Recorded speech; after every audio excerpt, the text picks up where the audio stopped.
नमस्कार, वंदे मातरम। मैं बलदेव राजपूत, दुर्ग, छत्तीसगढ़ से। आज मैं एक ऐसे टॉपिक पे बात करने वाला हूं जिसको लेकर पिछले कुछ दिनों से मेरे पास सबसे ज़्यादा क्वारीज आ रही हैं कि दो सब्जेक्ट में जो बच्चे फेल हैं उन्हें सप्ली डिक्लेयर किया जाएगा। इस बारे में मुझे बहुत सारे कमेंट आए हुए हैं। दूसरा, ऑफलाइन क्लासेस में भी बच्चे इस बारे में बहुत ज़्यादा पूछ रहे हैं। तो मैंने सोचा इसके ऊपर मैं एक डिटेल वीडियो बना देता हूं जिससे आपकी समस्या का हल हो सके। तो चलिए शुरू करते हैं आज का टॉपिक। सबसे पहले देखते हैं अभी करंट रूल क्या है। तो देखिएगा, अभी जो दुर्ग यूनिवर्सिटी है या छत्तीसगढ़ में जितनी भी यूनिवर्सिटीज़ हैं जो बीएससी, बीए, बीकॉम, बीएचएससी कराती हैं, उनमें करंट रूल ये है कि वह एक सब्जेक्ट में सप्लीमेंट्री देते हैं और एक से ज़्यादा सब्जेक्ट में फेल होने पर उसे फेल डिक्लेयर कर दिया जाता है। मतलब एक सब्जेक्ट में अगर आप किसी कारणवश पासिंग मार्क्स से कम लाते हैं तो आप सप्ली डिक्लेयर होंगे, और एक से ज़्यादा सब्जेक्ट में अगर आपके पासिंग मार्क्स से कम आते हैं तो आपको फेल डिक्लेयर कर दिया जाएगा। अभी जो सबसे ज़्यादा न्यूज़ आ रही है वो आ रही है दो सब्जेक्ट में सप्लीमेंट्री की, कि आने वाले टाइम पे दो सब्जेक्ट में सप्ली दिया जाएगा। सबसे पहले ये समझते हैं कि बच्चे ऐसा क्यों सोच रहे हैं कि दो सब्जेक्ट में सप्ली मिल जाएगा। उसका मैं कारण बताता हूं आपको। देखिएगा, 2019-20 में सबसे पहले फर्स्ट कोविड आया, जिसकी वजह से बच्चों को बीएससी, बीए, बीकॉम, इन सारे बच्चों को जनरल प्रमोशन मिला। उसके बाद 2020-21 में सेकेंड वेव आया जिसकी वजह से जनरल प्रमोशन मिला, और 2021-22 में जनरल प्रमोशन फिर से दिया गया। मुझे आज तक ये समझ में नहीं आया कि 21-22 में क्यों दिया गया था, क्योंकि उस समय कोविड का जो इम्पैक्ट था वो बहुत कम हो गया था और वैक्सीनेशन काफ़ी ज़्यादा हो गई थी। उसके बावजूद भी 2021-22 में जनरल प्रमोशन बच्चों को दिया गया था। तो देखते हैं कि 2019-20 में 11th, 10th और 12th का पेपर मतलब बोर्ड एग्जाम दिया गया था। 21-22 में भी बोर्ड एग्जाम दिए गए थे, लेकिन जो कॉलेज के एग्जाम है उसमें, चाहे वो मैं दुर्ग यूनिवर्सिटी के रेफरेंस में बात करूं, एक एग्जाम्पल लेके चल रहे हैं दुर्ग यूनिवर्सिटी और पीटीआरएसयू का, लगभग सब यूनिवर्सिटी में छत्तीसगढ़ में यही हुआ है। तो देखेंगे कि फर्स्ट, सेकेंड और थर्ड वेव की वजह से स्टेट गवर्नमेंट और यूनिवर्सिटी ने जो एग्जाम लेने की पोजीशन पे नहीं थे, इसलिए से इस कारण 3 साल जो है, मतलब 3 एजुकेशनल ईयर है, वो बीएससी, बीए, बीकॉम के सारे बच्चों को जनरल प्रमोशन दिया गया। इस जनरल प्रमोशन को नाम दिया गया ऑनलाइन ब्लाइंडेड टेस्ट। इसमें होता यह था कि जो बच्चे रहते हैं उनको मेल किया जाता था या कॉलेज की वेबसाइट पे जो क्वेश्चन पेपर आता था, बच्चे उस क्वेश्चन पेपर को डाउनलोड करते थे, घर में बैठ के उनका आंसर बुक से देख के लिखते थे और उसकी जो कॉपी रहती थी उसको यूनिवर्सिटी में जमा करते थे और उस बेसिस पे बच्चों को पास किया जाता था। तो बच्चों के दिमाग में कहीं ना कहीं ये चीज़ है कि अगर स्टेट गवर्नमेंट चाहे तो यूनिवर्सिटी के रूल्स में चेंज कर सकती है। तो अब आगे देखते हैं कि क्या स्टेट गवर्नमेंट यूनिवर्सिटी के रूल में चेंज कर सकती है, या स्टेट गवर्नमेंट जो है वो ऐसा कुछ कर सकती है जिससे यूनिवर्सिटी में बच्चों को पास किया जाता है। तो बिल्कुल ऐसा है। आप देखिएगा, ये जो न्यूज़ है जो दो सब्जेक्ट में सप्लीमेंट्री वाली, वो छत्तीसगढ़ के काफ़ी रेपुटेड जो न्यूज़पेपर हैं जैसे कि नवभारत, दैनिक भास्कर, पत्रिका, हरिभूमि, इस टाइप के जो बड़े पेपर हैं उनमें ये जो न्यूज़ है वो 2-3 बार पब्लिश हुई। जैसे ही ये न्यूज़ पब्लिश हुई तो बच्चों को लगा कि वो जो बच्चे दो सब्जेक्ट में फेल हुए थे, उनको लगा कि शायद अगर ऐसा कोई रूल आता है, क्योंकि मालूम पिछले 3 साल तो उनको जनरल प्रमोशन मिला था, तो उनको ऐसा लगा कि शायद ऐसा भी हो सकता है कि जो बच्चे दो सब्जेक्ट में फेल हैं उनको भी सप्ली डिक्लेयर किया जाए। तो इसका मेन जो सोर्स था वो था न्यूज़पेपर्स, और न्यूज़पेपर्स का जो पूरा लेखा जोखा है वो रेपुटेड न्यूज़पेपर से स्टार्ट हुआ। इसके बाद अगर हम आगे बढ़ें तो क्या सच में ऐसा कुछ किया जा सकता है? बिल्कुल किया जा सकता है। एजुकेशन जो है वो सेंट्रल और स्टेट दोनों का इशू होता है। मतलब जो सेंट्रल है वो भी एजुकेशन पॉलिसीज में चेंज कर सकती है और स्टेट अपने स्टेट के हिसाब से भी एजुकेशन पॉलिसी को चेंज कर सकती है। इसे आप ऐसे समझ सकते हैं कि अभी जितने भी बीएससी, बीए, बीकॉम की क्लासेस हैं उनको सेमेस्टर किया जा रहा है। इस रेफरेंस में अब अलग अलग जो यूनिवर्सिटीज़ हैं वहाँ पर अगर आपने नोटिस किया होगा तो एनईपी मतलब नेशनल एजुकेशन पॉलिसी के तहत बीएससी, बीए और बीकॉम के फर्स्ट ईयर के सिलेबस चेंज किए गए हैं। इसी प्रकार बाकी यूनिवर्सिटी में भी एनईपी 2020 के अंतर्गत सिलेबस चेंज किया जा रहा है।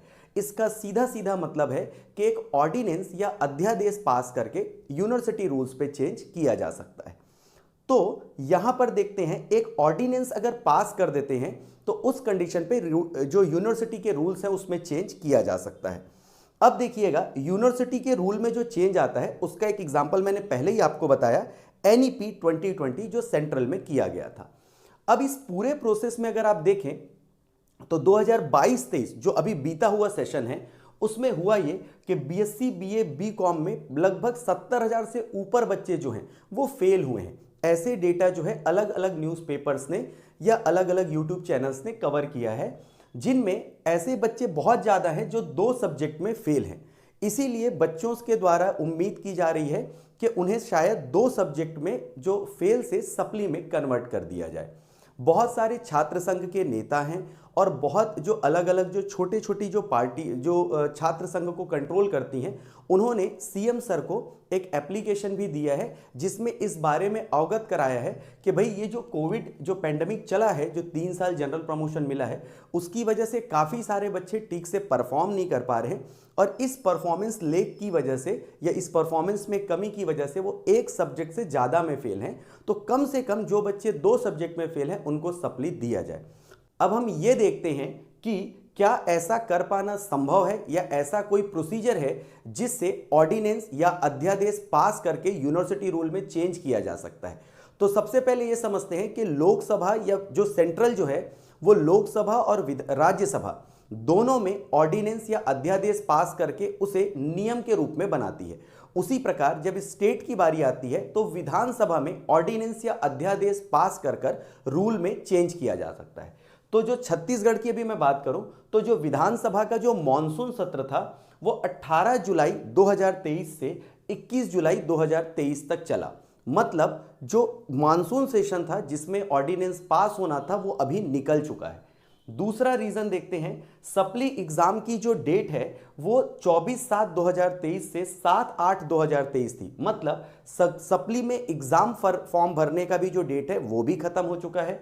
तीसरा, इसका ये ड्रॉबैक ये हुआ जैसे ये एग्जाम डेट खत्म हुए, जो पोर्टल था यूनिवर्सिटी का उसे ऑफ कर दिया गया है। अब ये पोर्टल खुलेगा कब? जब रीचेकिंग वाले जो बच्चे हैं वो जब फेल से सप्ली आएंगे तो उनके लिए इस पोर्टल को सिर्फ 3 दिन के लिए खोला जाएगा। तो इन सब चीजों को देख के ऐसा लगता है कि शायद इस साल या इस सेशन में 2 सब्जेक्ट में जो सप्ली वाली जो न्यूज़ है वो शायद पूरी ना हो पाए, क्योंकि जो क्राइटेरिया हैं ऑर्डिनेंस पास करके वो लगभग इन सब चीज़ों को देखते हुए लग रहा है कि लगभग ना के बराबर है। लेकिन अगर राज्य सरकार चाहे तो उस कंडीशन पे एक ज्वाइंट कमेटी बना के या स्पेशल सत्र बुलाकर, विशेष सत्र जिसे बोला जाता है, उसे बुलाकर ये ऑर्डिनेंस पास कर भी सकती है। तो बच्चों को उम्मीद कब तक रखनी चाहिए या नहीं रखनी चाहिए? बच्चों को केवल तब तक उम्मीद रखनी चाहिए जब तक कि सप्ली के एग्जाम डेट डिक्लेयर नहीं हो जाते। अगर सप्ली के एग्जाम डेट डिक्लेयर हो जाते हैं और अगर एग्जाम डेट डिक्लेयर होने के बाद भी अगर कोई भी नोटिस नहीं आता 2 सब्जेक्ट में सप्ली वाला, तो आप पूरी तरह से भूल जाइए कि आपको 2 सब्जेक्ट में सप्ली दिया जाएगा। दूसरा, जब भी सप्ली एग्जाम स्टार्ट होगा उसके पहले ही दिन ये क्लियर हो जाएगा कि ये 2 सब्जेक्ट में सप्ली वाला जो कॉन्सेप्ट है वो इस बार अप्लाई नहीं होने वाला। और मैं एक चीज़ और नोटिस किया आज मैंने कि भाई अगर मान के चलो विधानसभा में ये ऑर्डिनेंस पास हो जाएगा तो जितने भी छत्तीसगढ़ में ऑटोनॉमस कॉलेज हैं जो अपना सप्ली का एग्ज़ाम ले चुके हैं, रिजल्ट भी दे चुके हैं और रिजल्ट देने के बाद रेगुलर एडमिशन भी दे चुके हैं, अगर ये ऑर्डिनेंस पास हो जाता है तो उनको भी, जो पुराने बच्चे जो 2 सब्जेक्ट में पास है, उनके लिए ये फिर से पूरा अरेंजमेंट करना पड़ेगा एग्ज़ाम का, जो लगभग बहुत मुश्किल काम होगा। लेकिन चूंकि अभी चुनावी दौर चल रहा है, चुनाव का टाइम है, तो शायद ऐसा कुछ होने की संभावना है भी और नहीं भी। अगर आप मेरा पर्सनल ओपिनियन जानेंगे तो मुझे नहीं लगता कि राज्य सरकार इतने कम समय में ऑर्डिनेंस पास करके एक सब्जेक्ट से सप्ली को 2 सब्जेक्ट के सप्ली में कन्वर्ट कर पाएगी। आप किसी भी प्रकार की इस प्रकार की उम्मीद में अभी ना रहें। आप अपना जो क्लास है उसको कंटिन्यू, अगर किसी क्लास में फेल हो गए हैं कोई बड़ी बात नहीं है, आप और अच्छे से मेहनत कीजिए और नेक्स्ट सेशन पे और अच्छा परफॉर्म करने की कोशिश कीजिए। अभी तक जितनी भी अपडेट हैं उसके हिसाब से अभी सिर्फ एक सब्जेक्ट में सप्ली मिलता है, 2 सब्जेक्ट में उनको फेल कर दिया जाता है। तो मैं उम्मीद करता हूं कि 2 सब्जेक्ट में सप्ली वाली जो न्यूज़ को लेकर आपके मन में डाउट था उसे मैं इस वीडियो में क्लियर कर पाया हूँगा। अगर आपको ये वीडियो इन्फॉर्मेटिव लगा हो तो अपने दोस्तों में शेयर करें। इसी तरह की वीडियोस देखने के लिए हमारे चैनल को सब्सक्राइब करें और इसी तरह हमसे जुड़े रहें। तो मिलते हैं अगले वीडियो में, तब तक के लिए जय हिंद, वंदे मातरम।